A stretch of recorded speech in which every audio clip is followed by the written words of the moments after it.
Salut tout le monde! Bonjour! Alors nous revoici dans un nouvel épisode de notre podcast qui vise à étudier l'évangile et surtout à travers du livre de Mormon. Et aujourd'hui on va parler d'un thème qui je pense va vous intéresser. On va parler du temple, de notre temple et de ce qu'on fait dans les temples. Et en fait on a pensé de parler de ça parce que dans Éther 8, 14 à 16, on lit au sujet de certaines combinaisons secrètes. On en a déjà parlé, je pense, pendant l'année. Mais en gros, on lit beaucoup dans les livres de Mormon qu'il y avait des combinaisons secrètes qui étaient des hommes méchants qui essayaient de prendre le pouvoir et qui faisaient des alliances en gros entre eux pour pouvoir prendre le pouvoir. Et je pense que plutôt que faire ça, j'aimerais lire les versets et puis après je vous explique en quoi ça a un lien avec le temple. Ouais. Voilà. Et il arriva qu'ils lui jurèrent tous par le Dieu du ciel et aussi par les cieux et aussi par la terre et par leur tête que quiconque refuserait l'aide qu'Achish désirait perdrait la tête et quiconque divulguerait ce qu'Achish leur ferait connaître perdrait la vie. Et il arriva que c'est ainsi qu'ils s'accordèrent avec Achish, et Achish leur fit prêter les serments donnés par ceux d'autrefois qui cherchaient aussi le pouvoir, serments transmis depuis Caïn, qui était un meurtrier depuis le commencement. Et ils étaient entretenus par le pouvoir qu'a le diable de donner ses serments au peuple, pour le garder dans les ténèbres, pour aider ceux qui recherchaient le pouvoir, à obtenir le pouvoir et à assassiner, et à piller, et à mentir, et à commettre toutes sortes de méchanceté et de fornication. Et en fait, pourquoi est-ce qu'on veut faire un lien avec le temple ? C'est parce que j'ai déjà entendu avant qu'on considère que le temple est un petit peu un endroit où on fait ce type de serment et où on devient un petit peu ce groupe de personnes qui est un petit peu fermé et on sait pas exactement qu'est-ce qu'on fait et tout, et puis on a l'impression que c'est très exclusif et que personne peut entrer et au final, moi je pense qu'il y a certaines personnes qui voient le temple comme ces quelques versets qu'on vient de lire, et aujourd'hui on aimerait vous expliquer comment le temple n'est pas ce qu'on a lu dans ces versets, mais c'est vraiment quelque chose de complètement différent. Et déjà, une des choses desquelles on veut parler, c'est le fait que c'est pas, il y a vraiment des différences entre ce qu'on fait dans le temple et ce qu'ils font dans des sociétés secrètes, comme ils les appellent ici, ou sociétés secrètes, on va dire. Pour nous, en fait, ce qu'on fait dans le temple, c'est quelque chose qui est sacré. Et que c'est tellement sacré que il faut un certain niveau de dignité pour rentrer dans le temple. Mais quand on est dans le temple, on a accès à toutes ces choses. Et on peut vraiment, voir tout. Et même avant, justement, on va en parler un petit peu là, même avant de rentrer au temple, on a accès à vraiment, pratiquement tout ce qu'on fait, à part certaines choses qui restent vraiment sacrées et que on promet de ne pas divulguer. On a accès vraiment à tout ce qu'on fait dans le temple. On peut savoir, les gens ils peuvent savoir c'est quoi qu'on fait. Par des sources officielles, quoi. Et moi je trouve que c'est ça qui est important, c'est le fait que là, dans ces quelques versets, on voit que, dans Luc 14 par exemple, où il dit « Quiconque divulguerait ce qu'Achish leur ferait connaître perdrait la vie », c'est-à-dire que dans ces sociétés secrètes, ils n'ont pas le droit de parler de ce qu'ils vont faire ou de ce qu'ils font ou de pourquoi ils le font, alors que nos sources officielles expliquent clairement pourquoi on fait les choses et ce qu'on fait. Donc, puis bon, voilà. Après, il y a quelques symboles qu'on va pas vous expliquer, mais en général, toutes les raisons pour lesquelles on fait et presque tout le contenu de ce qu'on fait au temple est accessible lorsqu'on lit les Écritures et lorsqu'on lit certaines citations, surtout dans le manuel de préparation au temple. Et en fait, c'est de là qu'on s'est basé pour expliquer tout ça. Et les symboles, justement, on les dit pas parce que, comme j'ai dit tout à l'heure, c'est des symboles qui sont sacrés. Et que du coup, on fait juste dans un certain endroit qui est au temple et dans un certain moment.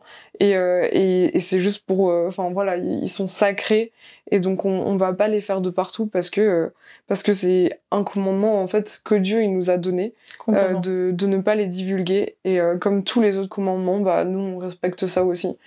Mais c'est pas des choses que on on ne veut pas du tout genre faire savoir aux autres. Si des personnes veulent genre être membres et arrivent au point en fait où elles comprennent l'importance de ces alliances qu'on fait et qu'elles ont vraiment le désir de faire ces alliances avec Dieu, pas pour se moquer, mais parce que vraiment ils comprennent l'importance, bah là toutes ces choses leur sont dévoilées. Exactement. Mais il y a besoin de cette importance et de cette compréhension. Et de cet engagement aussi. Ok, donc on va vous expliquer un petit peu ce qu'on voit dans le temple. Et du coup, dans le temple, déjà, une des premières choses qu'on fait, qui est une des premières alliances qu'on fait genre dans notre vie, c'est le baptême et la confirmation. Et là, dans le temple, on a l'opportunité de le faire, mais pour des personnes qui sont du coup déjà décédées. Du coup, on croit que tout le monde peut avoir accès et devrait avoir accès à l'évangile. Et c'est pour ça que nous, dans l'église, en fait, on fait beaucoup d'histoires familiales. On recherche beaucoup nos ancêtres pour leur donner, en fait, cette opportunité de accepter l'évangile s'ils le veulent. Et comme ils sont décédés, en fait, on agit à leur place, on se baptise, et en fait, toutes les alliances, tout ce qu'on fait dans le temple, on peut le faire à leur place, pour leur donner cette opportunité d'accepter ou non l'évangile et après voilà, c'est vraiment à eux de choisir ce qu'ils veulent faire, mais au moins ils ont ce choix qu'ils peuvent faire au temple. Et donc ça commence avec le baptême. Le baptême, c'est quelque chose que les jeunes ils peuvent faire à partir des 11 ans maintenant, dans leur année de leurs 12 ans, ils peuvent justement, on voit des jeunes aller au temple parce qu'ils font des baptêmes pour des personnes qui sont décédées.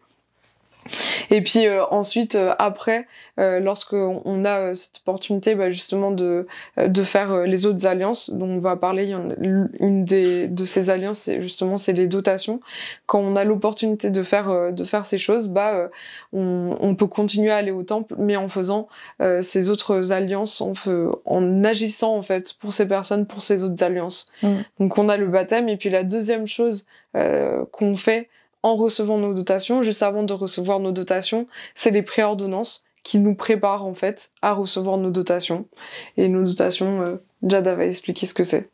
Les dotations, je vais vous expliquer un petit peu, je vais vous lire un paragraphe qui est tiré justement du manuel de préparation pour entrer au temple, dans la section « Recevoir les ordonnances et les alliances du temple ». Et ça dit la chose suivante. James E. Talmage a dit à propos des alliances que nous faisons lors de la dotation.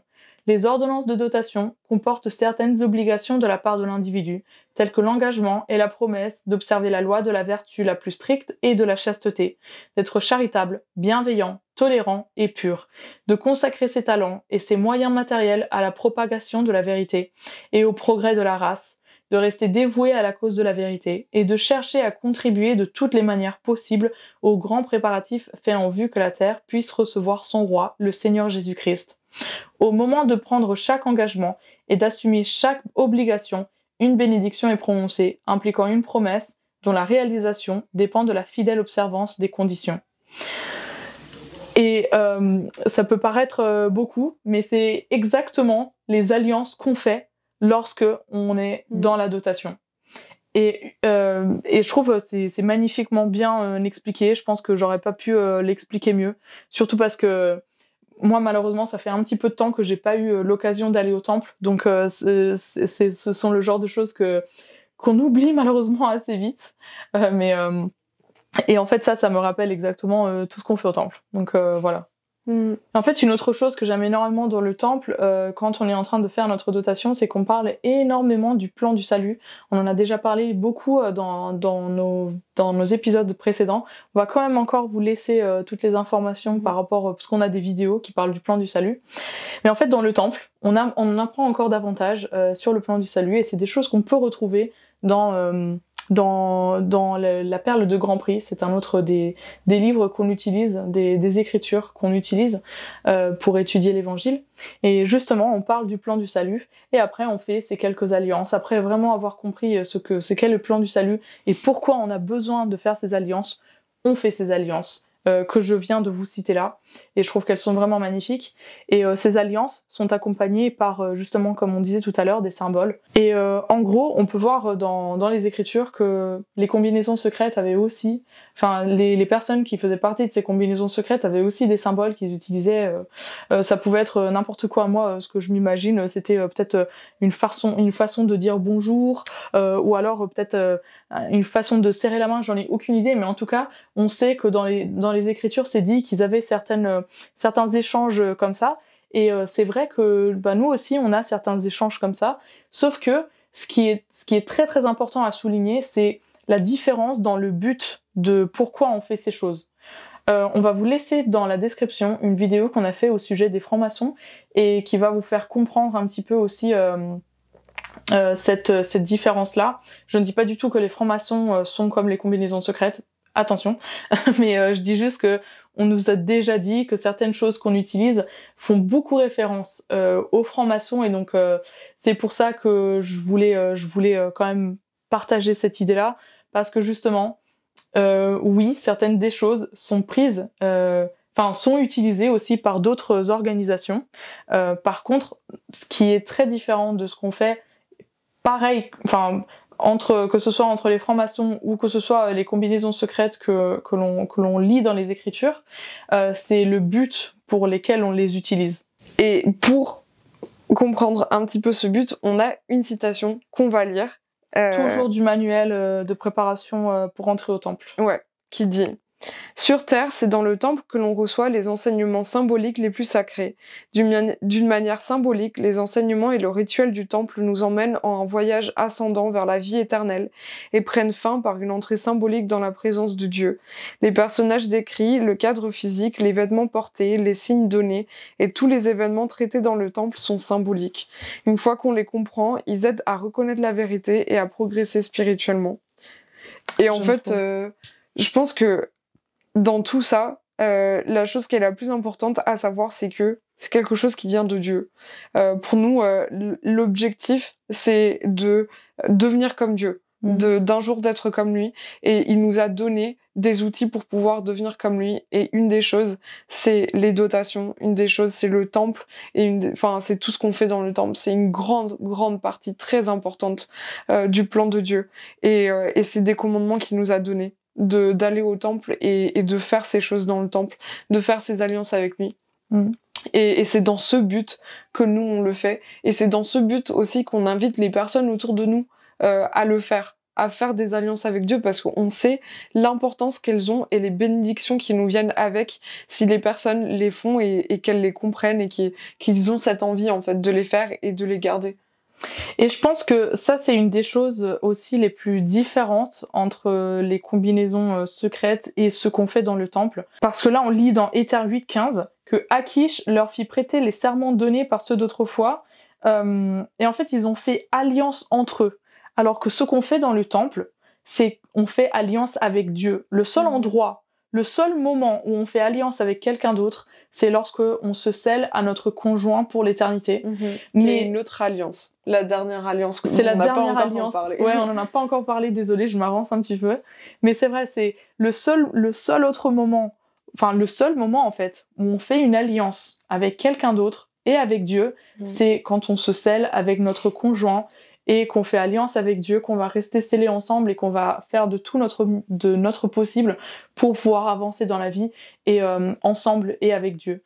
Mais sinon, on fait tout simplement alliance avec Dieu. Et ça, je trouve que c'est une des choses les plus différentes que l'on a entre les combinaisons secrètes et ce qu'on fait dans le temple. Dans le temple, on ne s'allie pas pour faire quelque chose du mal en fait, parce que clairement là c'était du mal qu'il voulait faire. Et quand on lit juste après ce que t'as lu, il leur fait prêter le serment donné par ceux d'autrefois qui cherchaient aussi le pouvoir. Et nous, c'est pas du tout dans ce but qu'on fait des alliances, c'est au contraire, c'est pour servir les autres qu'on fait des alliances et pour développer cette relation avec Dieu. Oui. Et puis en plus, on en a parlé un petit peu la semaine dernière quand on a parlé de l'histoire du frère de Jared. Tu te rappelles, Isa, t'as dit que la première chose que le Christ a fait quand le frère de Jared l'a vu et qu'il s'est montré complètement à Jared, c'est qu'il l'a servi. Et en fait, c'est l'alliance qu'on fait. c'est exactement ça qu'on fait. On veut amener l'évangile de Dieu sur la terre et on fait alliance avec Dieu qu'on va faire tout ce qui est en notre pouvoir pour accomplir cette promesse. Et je trouve que c'est... Voilà, j'aime beaucoup ce qu'on fait dans le temple. Enfin, les alliances qu'on fait dans le temple, c'est une des choses qui m'a vraiment gardée forte dans les moments où j'avais un peu de mal, où je sentais que ma relation avec Dieu n'était pas la meilleure. Et je sais que ça, c'est clairement une bénédiction qui me vient des alliances que j'ai faites. Parce que je sais que Dieu est beaucoup plus présent dans ma vie après avoir fait justement ces alliances qu'on a dans la dotation.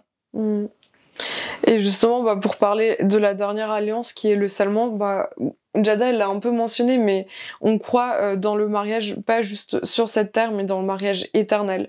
Et donc, dans le temple, on se marie à la mairie, pour le temps, pour le temps qu'on a sur la terre, et puis on se marie aussi dans le temple, on se scelle dans le temple pour toute l'éternité. Et moi personnellement, je suis pas encore scellée, mais j'ai eu plusieurs expériences récemment où j'ai pu faire des scellements pour d'autres personnes, où j'ai pu assister au scellement d'une de mes amies très très proches. Et c'est vraiment un des moments les plus touchants que j'ai pu vivre. J'ai été au mariage de cette amie et en fait le scellement c'était quelque chose de juste incroyable parce que l'esprit qui était présent, c'était vraiment une expérience incroyable, remplie de l'esprit et de l'amour de Dieu. Et pour moi c'est ça. Pour moi c'est ça que représente le temple. C'est cet esprit, c'est cet endroit de calme, c'est cet endroit paisible où on peut rentrer et on peut vraiment se concentrer sur Dieu, sur notre relation avec Dieu, sur les choses qu'on peut faire pour devenir meilleur, sur certains questionnements qu'on peut avoir. Le temple, c'est vraiment la maison de Dieu sur la terre, et c'est pour ça que c'est aussi sacré pour nous, parce que pour y rentrer, on peut pas juste y rentrer comme ça. Il faut avoir une certaine dignité. Il faut pas être parfait parce qu'on n'est pas parfait, mais il faut avoir une certaine dignité, une certaine envie de faire les choses que Dieu nous demande de faire pour pouvoir être dans sa présence. On n'est pas dans sa présence physique, mais d'une manière ou d'une autre, on a une certaine partie de sa présence avec nous dans le temple. Et ça, c'est quelque chose qu'on le ressent énormément. Certaines personnes du coup qui sont rentrées dans le temple et qui sont pas membres ont pu ressentir cet esprit qu'on peut y ressentir.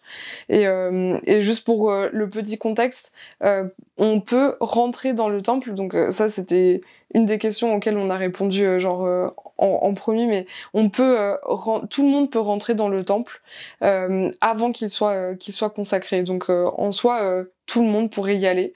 Il y a une certaine prière, du coup une prière pour le consacré qui est faite, qui le rend justement sacré, ce qui fait que après ça, il y a pas tout le monde qui peut y rentrer, et c'est juste les personnes qui ont cette dignité dont j'étais en train de parler qui peuvent y rentrer, mais avant ça, tout le monde peut aller le visiter, et ça tout autant de pouvoir et l'esprit en fait, même quand il est pas consacré, parce qu'il y a ces témoignages de ces personnes qui ont pu ressentir ces choses alors qu'ils font pas partie, ils sont pas genre baptisés dans l'église. Donc voilà. Complètement. Et j'aimerais répondre un petit peu plus à cette question que tu as peut-être un peu soulevée. Cette idée de... Je sais qu'il y a beaucoup de gens qui se posent cette question, pourquoi est-ce que pas tout le monde peut entrer dans le temple? Et j'aimerais la reformuler, parce que c'est pas que tout le monde... c'est pas qu'il y a que certaines personnes qui peuvent y entrer parce que voilà, mais c'est juste que ça dépend du moment de la vie de la personne et aussi de ce qu'elle est disposée à faire. Comme Isa était en train de dire tout à l'heure, on a besoin d'un certain engagement pour pouvoir rentrer dans le temple, parce que c'est une responsabilité énorme de prendre ces alliances. Et attention aussi, on n'est pas en train de dire que les gens qui rentrent au temple sont meilleurs que les autres. Il faut savoir que nous deux, on est entrés au temple, et franchement, on se considère pas pas mieux que n'importe qui d'autre. C'est juste que on a eu un moment où on a ressenti qu'on était capable de prendre cet engagement et on s'efforce tous les jours de respecter cet engagement, même si on a des hauts et des bas, beaucoup plus souvent que ce qu'on le pense, je pense. Mais vraiment, en fait, le temple, ça nous donne une aide incomparable pour faire face aux défis de la vie. Et moi, je le prends un petit peu... j'étais en train un petit peu de penser à comment répondre à cette question de façon un peu imagée peut-être, et ça m'a fait penser aux médecins et au serment d'Hippocrate qu'ils font. Les médecins font ce serment justement qui vise à... Enfin, les deux choses du serment que j'aimerais partager avec vous, c'est le fait qu'ils prennent un engagement à ne pas nuire les autres, donc à toujours essayer de sauver les gens autour d'eux au final, et en plus le fait que tout ce qu'ils vont voir avec le patient qu'ils ont en face d'eux est quelque chose de confidentiel. Donc ils ne vont pas révéler ce que le patient leur a dit, à moins que ce soit quelque chose d'absurde, style un abus ou qu'il va commettre un meurtre ou quelque chose comme ça. Mais les choses confidentielles qui sont dites dans leur petite réunion ou dans leur rendez-vous, il ne va pas les divulguer après. Et je trouve que ça fait beaucoup, moi ça image beaucoup ce que je ressens par rapport au temple, de pourquoi tout le monde ne prend pas forcément l'engagement, parce que déjà les médecins étudient énormément d'années avant de faire ce serment, et en plus après ce serment, ils ont une responsabilité qui est très grande et qui leur pèse beaucoup et qui est difficile, mais qui leur amène énormément aussi dans leur vie. Et il y a justement cette confidentialité. Et je trouve que le temple, tu me diras, tu vois, moi je trouve que le temple c'est un peu pareil. On a besoin d'une grande préparation, et en plus de ça, justement, on doit respecter une certaine confidentialité par rapport à ce qui se fait dans le temple, tout simplement parce que on a besoin d'avoir un engagement avant de faire les choses qui sont dans le temple. Et si on n'a pas cet engagement, les choses qu'on y fait pourraient être mal interprétées. Et c'est pour ça qu'on a quand même voulu vous donner un petit peu un aperçu de ce qu'on fait, pour que vous puissiez mieux les interpréter peut-être, ou en apprendre davantage par rapport à ça, et peut-être que ça vous a donné envie aussi de voir et de pouvoir rentrer au temple un jour. Voilà. Et du coup, on vous invite à regarder toutes les ressources qu'on vous a mis dans la description pour pouvoir en apprendre plus par rapport au temple. Il y en a pas mal, mais si vous êtes intéressé, ça va vraiment vous donner une bonne compréhension de tout ce qu'on y fait et de tout ce que vous devez savoir. Exactement. Alors sachez que ce qu'on a dit aujourd'hui, on a vraiment effleuré le thème. Donc si ça vous intéresse aussi, je vous invite aussi à nous contacter personnellement sur nos réseaux sociaux, là où vous pouvez nous contacter. Donc par exemple Instagram, TikTok, sur le site internet aussi, il y a un endroit où vous pouvez nous contacter. On a aussi Facebook. Voilà, donc on a vraiment plein d'endroits où vous pouvez nous contacter et on pourra avoir une conversation peut-être un peu plus approfondie sur certains aspects qu'on n'a peut-être pas pu approfondir dans cet épisode-là. Et du coup, voilà, c'est un petit peu l'épisode qu'on avait pour vous aujourd'hui. On espère que vous avez apprécié cette petite explication, et vous n'hésitez pas à nous mettre toutes vos questions ou vos points de vue, même aussi dans les commentaires. Et on vous dit à la prochaine. Au revoir!